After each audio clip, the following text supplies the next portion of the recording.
किरण रोती हुई घर से बाहर चली गई। कबीर ने उसका पीछा भी नहीं किया। तो आशा ने कबीर से कहा, तुमने ठीक नहीं किया।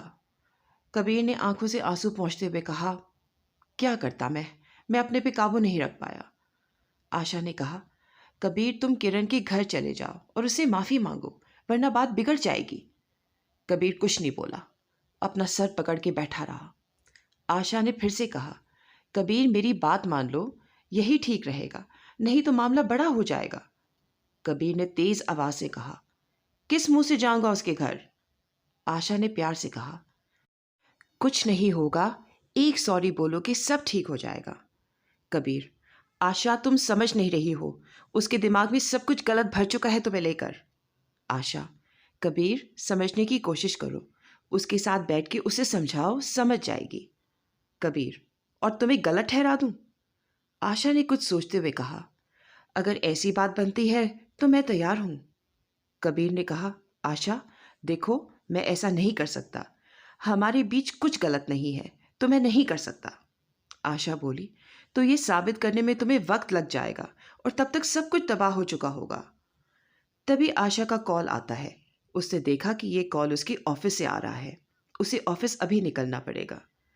आशा ने जाते वक्त एक बार फिर कहा, देखो कबीर, चले जाओ, मेरी बात मान लो। कबीर, ठीक है, चला जाऊंगा। कबीर तैयार होता है और किरण के घर पहुंच जाता है।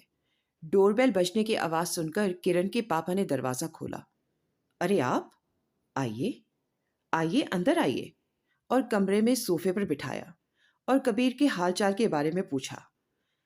अब कबीर आंखें चुरा रहा था। फिर उसने किरण के बारे में पूछा। तभी किरण की माँ भी आ जाती है। किरण की माँ ने बताया कि किरण अपनी सहेली के यहाँ गई है। आप कुछ लेंगे, चाय या कॉफी?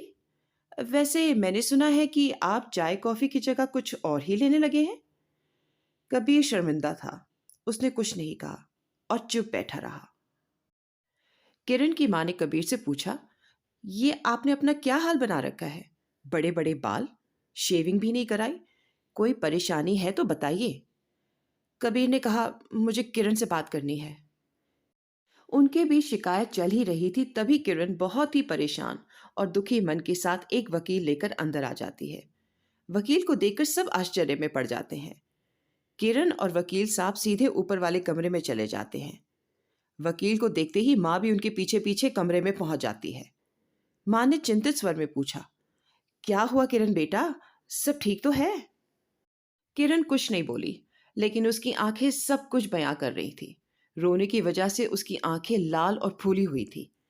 माँ ने फिर से आश्चर्य से पूछा, क्या हुआ, कोई बोल क्यों नहीं रहा है? किरण ने जोर से रोते हुए कहा, माँ, मुझे तलाक चाहिए।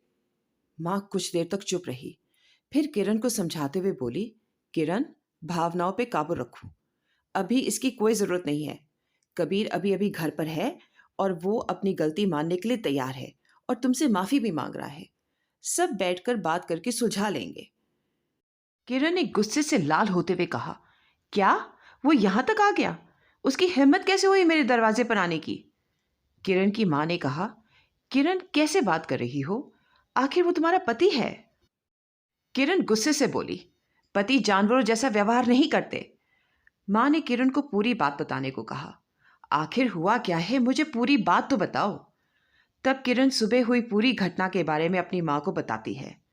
अब तो मां को भी गुस्सा आ गया। आखिर वो भी एक औरत थी, इसलिए एक औरत ही इस दुख को समझ सकती थी। और वहां से वे जल्दी नीचे आई। वहां आके देखा कि नीचे कबीर है ही नहीं।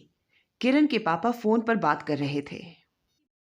किरण की मां ने उन्हें पूछा तो पता चला कबीर बिना बात किए वहां से चला गया। अब सब लोग वकील सहित चाय की चुस्कियों के साथ बात कर रहे थे। किरण अपनी जिद पर अड़ी थी। किरण के माँ और पापा ने वकील यानी रोहन से कहा, बेटा आप ही इसे समझाओ। रोहन ने कहा, हाँ आंटी जी, मैं भी यही समझा रहा हूं कि एक बार बात करके देख लो, बात बन जाए तो ठीक है, तलाक के चक्कर में ना पड़ो, बात बिगड़ जाएगी। किरण के पापा ने भी आग्रह किया, वो तुमसे सॉरी बोलने आया था, देखो वो शर्मिंदा है, तुम उन्हें माफ कर दो।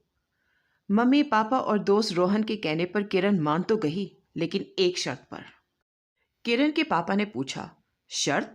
कैसी शर्त? कबीर सबके सामने उसे सॉरी बोलेगा और आशा से कोई संबंध नहीं रखेगा।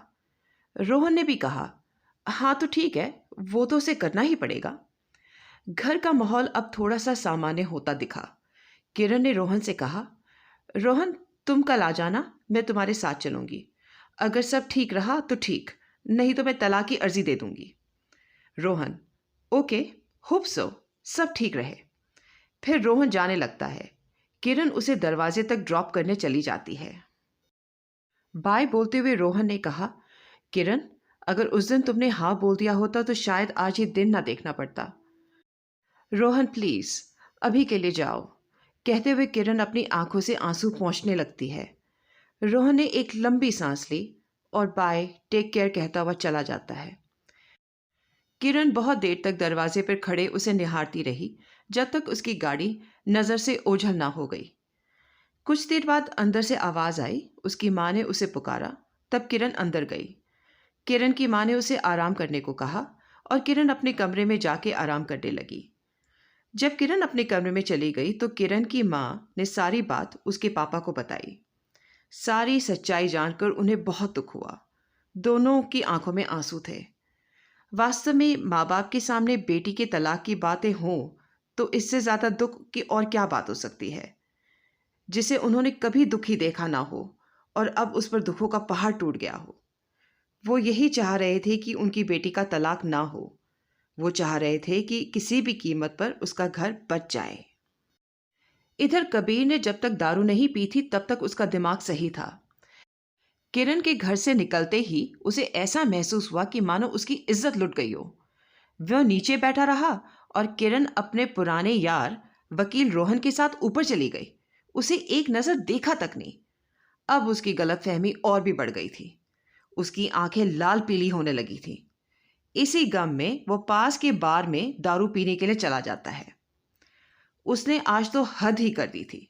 शाम तक बैठ के पीता ही रहा। जब बार बंद होने को लगा तो लगभग बेहोश होने की स्थिति में आ चुका था। फिर भी ये साहब उठने का नाम नहीं ले रहे थे। कुछ गिलास और बोतल भी तोड़ चुके थे। जब बिल देने की बारी आई तो देखा कि इनका कोई बटुआ ही मार के ले गया। कौन ले गया होगा? याद करने के लिए पास में पड़ी कुर्सी पे बैठ गया।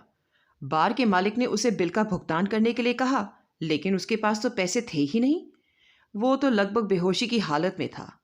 बार के मैनेजर उसका फोन लेकर देखा तो उसके डायल लिस्ट में सबसे पहला नंबर आशा का था। उसने उसी पे कॉल कर दी। बार मैनेजर, हेलो, कौन? आशा, आप कौन? ये नंबर तो कबीर का है। मैनेजर, हाँ, ये यहाँ पे बार में बेहोश होने वाला है और इसके पास बिल के पैसे भी नहीं हैं। आ सको तो ले जाओ, नहीं तो हम इसे पुलिस के हवाले कर देंगे। आशा, नहीं नहीं, ऐसा मत करो, मैं पहुंच रही हूँ, रुको कुछ देर तक। उफ, ये तो पागल मुझे भी पागल कर देगा। कोई ना कोई पंगा कर ही देता है आए दिन, आशा ने खुद से ही झल्लाते हुए कहा। थोड़ी देर बाद आशा भी वहां पहुंच गई। आशा ने कबीर को जल्दी से गले लगा लिया। कहानी अभी जारी रहेगी।